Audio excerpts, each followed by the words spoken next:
Welcome to SVG Television News for Tuesday, December 2nd. I'm Jimmy Prince with the details. A number of local tourism service providers will next week receive licenses having met the necessary standards to carry out their business operations.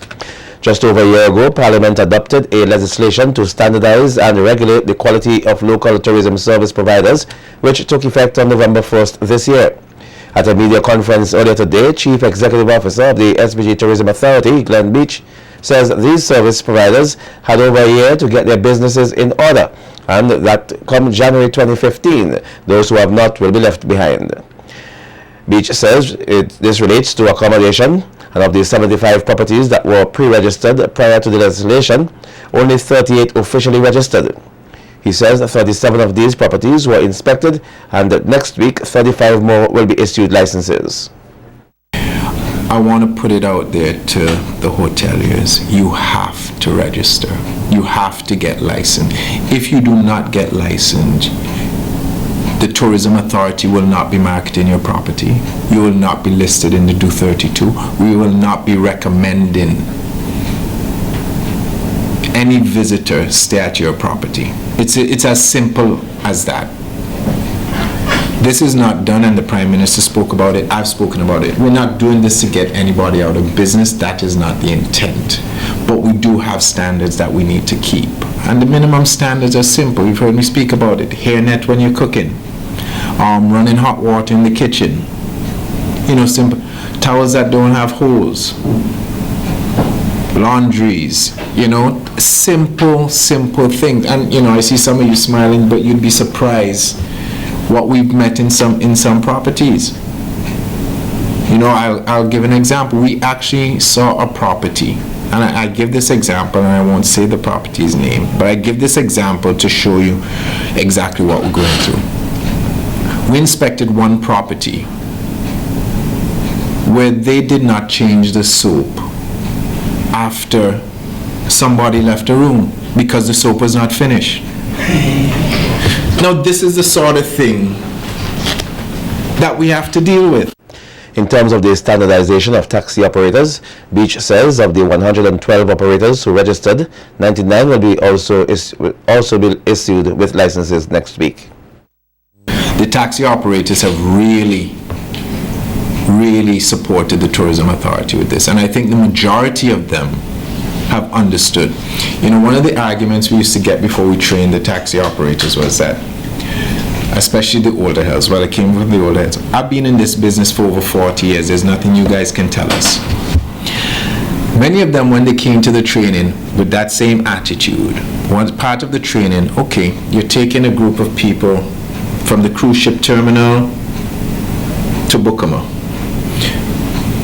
You have 5 minutes. Drive along, pretend as if you're driving along, and tell us what you would be telling your client.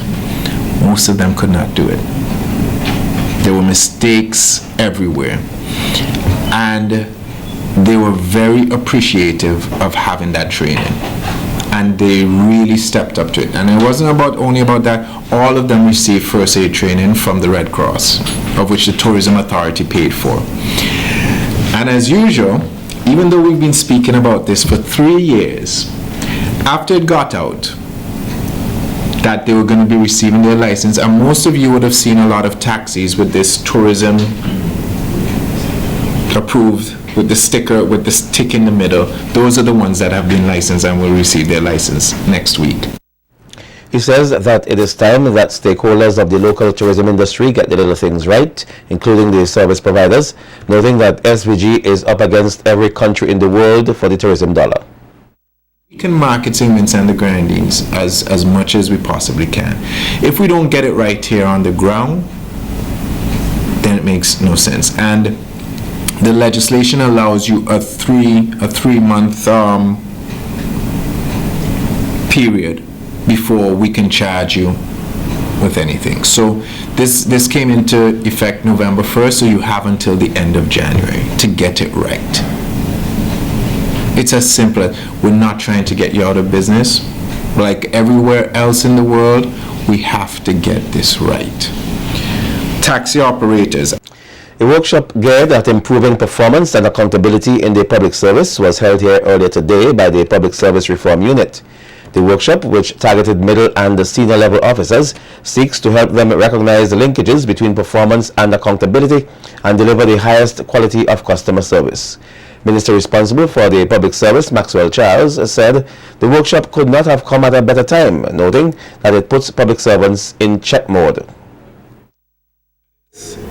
To check our reliability meter, quote unquote, and ask ourselves this question: can the public count on us to do what we say we will do? As we said we would do it, can they? Fellow public servants, as we approach the end of yet another year, and many of us are engaged in self-evaluation and introspection of our performance, perhaps in all areas of life, personal, work, or otherwise. I know for some of us, the reflection and self-evaluation is more crucial. Minister Charles noted that improving accountability and performance in the workplace should occur simultaneously. If accountability is not working in your organization, then every effort towards performance improvement will likely be inefficient and ineffective.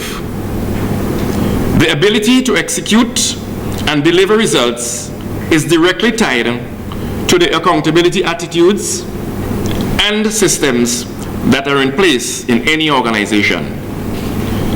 So, fellow servants, fellow senior and middle-level public servants, you're part of our machinery and process to effect positive change in your respective place of work.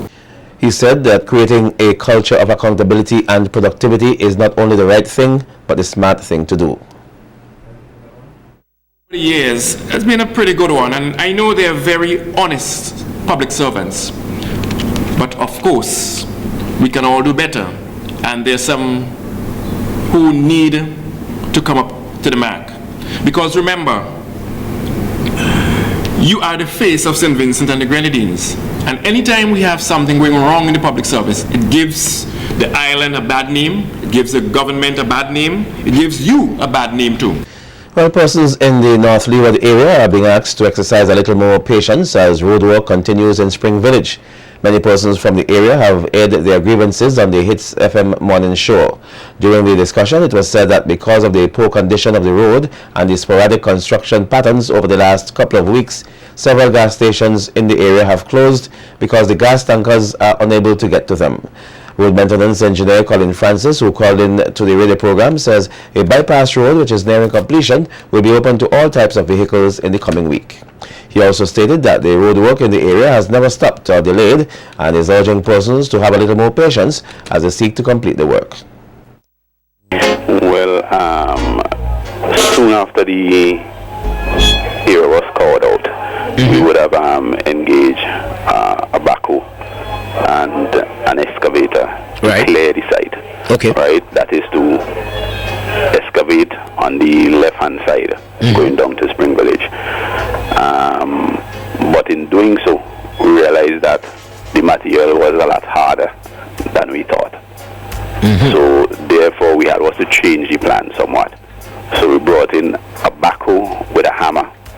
That was to excavate the area that lasted almost 3 months. Not 3 months, 2 months, sorry. Right. Yeah. Just that part of the work there? Yeah, just that part of the work. And after that, we are now trying to stabilize that area because it's just a bypass. Right. Because the real intention is to create a wall at the bottom side. Right, which would make sense. Yes, which would retain and maintain the road in its set position. Right. What we are doing now, we reach the stage where we already stabilize it. We just finished casting the ramps. Right. So anytime, sometime next week, we should be able to open this road to open as in the road being completed. Yes. Okay. Meanwhile, President of the Omnibus Association, Anthony Bacchus, is calling for a quicker response to road problems in the country. Speaking on last Sunday's Hitch Talk program, Bacchus says that the roads should always be maintained, adding that it is unfair for road users to pay taxes every year while the conditions of the roads deteriorate, causing pricey damages to their vehicles. The roads are my working place. I'm on the road at least 13, 14 hours a day. So about 8 other van drivers and a lot of other people. Now, I have a lot to say about the roads. And I feel that the roads are not properly maintained, and the roads are being, it's taking too long to fix certain problems. I know that, you're going to have holes here and there. But what I come to recognize is that I see a little hole starts on the road. That small hole would stay there for about 6 months. I'm not satisfied the way, things are being handled with the roads. I see a lot of roads are being maintained now and fixed up. I don't know, if it's because the Christmas season's election is there or what, but I feel that the road's supposed to be always maintained, and always, all times, throughout the years, because we are paying taxes to run our vehicles on the roads. And the taxes went up because they said they was going to fix the road, they was going to maintain it. But that's still left to say, why are the holes being left there to get bigger and bigger and deeper? This causing a lot of damage to the vehicles, and when they do fix it, it's not fixed properly. In other news, Vincentians are being encouraged to take better care of their feet. Speaking at an exhibition held yesterday to mark World AIDS Day, healthcare worker Glen Denny says though foot care is not a well talked about problem in society, it is still very much important. Foot care is checking off the feet, drying your feet properly, moisturizing your feet. That's how you start to stop the problem. Now most persons, they say, oh, but nobody don't talk about foot care as much. But it's not persons talking about foot care, it's you doing something for yourself to help. Because the doctors and the nurses, they can't do everything. They will tell you, okay, how to take care of your feet, but when you leave, it's all up to you to take care of yourself. According to Denny, contrary to popular belief, foot problems are not just for persons who are diabetic. She further advised young people to wear comfortable shoes, warning that the later effects of not doing so are very serious. I'm not saying person can't wear the shoes, but look for shoes. If you're going to be in the shoes a whole day, you need to buy a comfortable shoes. Shoes are nice, everybody wants to look hot, but look for a shoes that will make you comfortable. I'm not going to put on a high heel shoes like that and wait a whole day. When you reach home, you see inside the lumbar of your back, it start hurting, your calves start hurting, your heels start hurting, and your foot is so glad to get rid of this high shoes. It just relaxes itself. So then you have problem. So my advice is to person, buy comfortable shoes. They may be old-fashioned style, but later on in life, it's gonna help. And when you put a lot of pressure on your foot, you start to build up a lot of veins. Because it ain't easy then so hold it. Because behind here it's gonna give you a lot of problem. So my advice to persons, buy shoes that are comfortable if you know you're going to wear it for the whole day.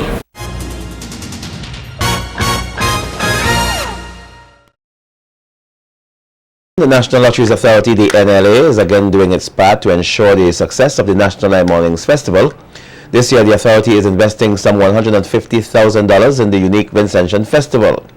While delivering remarks at the launch of the 2014 festival on Sunday at Heritage Square, Product Development Officer of the NLA, Anthony Denny, thanked the Vincentian public for the continued support to the games of the NLA.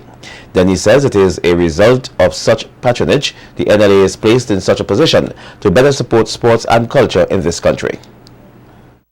With the festival for quite a number of years, and for 2014, the National Lotteries Authority, thanks to you the people of St. Vincent and the Grenadines, we're pumping some $150,000 into the festival. This unique Vincentian tradition, certainly the NLA more than happy to be part of what we do here in St. Vincent and the Grenadines. Certainly a pleasure to see so many faces here tonight, and I encourage you to continue supporting the various night morning activities that are going to be happening throughout the length and breadth of St. Vincent and the Grenadines. For Christmas 2014, the National Lotteries Authority is there with you, the people of SVG, thanking you for being with us for quite a number of years. And don't forget, of course, we've got a big promotion on for Christmas 2014, where sometime, well, for the entire of 2015, 3 lucky persons will more or less be receiving a salary from the National Lotteries Authority. A first prize of $1,500 a month, second prize of $1,000 a month, and a third prize of $500 a month. Communications Manager at Vinlec, Tamara Job Spratt, says they are pleased to be supporting the National Nine Mornings Festival for over 15 years. She adds that this year, Vinlec is urging persons to be safe when using electricity. Recognize that the festival has been growing, and your presence this evening is a positive sign that this festival is alive, and we want to wish all the very best. This Christmas, Vinlec is promoting electrical safety. We want to encourage homeowners and the communities that are lighting up this Christmas to ensure that they're safe when using electricity. Also, that's the Vinlec Choir, Vin Voices, who will once again be spreading the love, peace, and joy of Christmas in communities throughout St. Vincent and the Grenadines. This year's National Nine Mornings Festival is being held under the theme celebrating a unique Vincentian tradition. Meanwhile, Director of the NLA, Dougal James, says the launch of their new Play 4 game will not affect the profits of the other games created by the National Lotteries Authority. Speaking at a recently held media conference, James says, contrary to some views, the new game allows for a boost in the economy since the NLA is a Vincentian-owned company and all the profits assist with the further development of the country. We have to look at the economy and the structure properly. Being a partner with the National Lottery affords us more money to remain in the economy, to be proud about, because most of our enterprises are buy and sell, foreign owned. So where does most of the profit goes? Outside. National Lottery's surpluses stays in St. Vincent. It's plowed back into the economy, and we are partnering with sports and culture persons who live and earn a living in St. Vincent and plow back their earnings in St. Vincent and the Grenadines. Sports persons who benefit, they earn income regionally or internationally. Approximately 80 to 90% of their earnings are plowed back into St. Vincent and the Grenadines in housing, motor vehicles, and those things. So, even we're bringing a new game at this time, there will not be impact on the economy in terms of shrinking, and impact on our foreign reserves will not be there by Lotto, because money stays in. Surpluses are plowed back to assist sporting organizations, culture, and those kind of things. The Police Cooperative Credit Union earlier today handed over a check of $750 for the hosting of this year's police caroling competition. The credit union has been the main sponsor of the event for the past 4 years with a donation of over $30,000. Speaking at the handing over ceremony earlier today, President of the SVG Police Cooperative Credit Union Limited, Junior Simmons, says the sponsorship is a commitment to the RSVG Police Force, whose members actually make up more than half of the police credit union. To those police officers out there who are not members of the police credit union, to join us today, help us to help you towards a sustainable financial future. And to those members of the general public, Our motto says, you don't have to be a police officer to be a member. So you too are invited to join us today. We are here to serve you. Coast Guard Commander Brenton Caine thanked the Police Credit Union for the gesture, which he says is quite commendable. The Christmas caroling contest is a means of getting the police closer to the community, and we are trying our best when it comes to the aspect of police, community policing. So this gesture is a very worthwhile one. So on behalf of the entire police force, filling in for the commissioner and the deputy who is not in office at this time, I say again, thank you very much to the St. Vincent and Grenadines Police Force Credit Union for their donation of $7,000 for Christmas caroling contest this year. Thank you very much. The police caroling contest will be held on December 19th.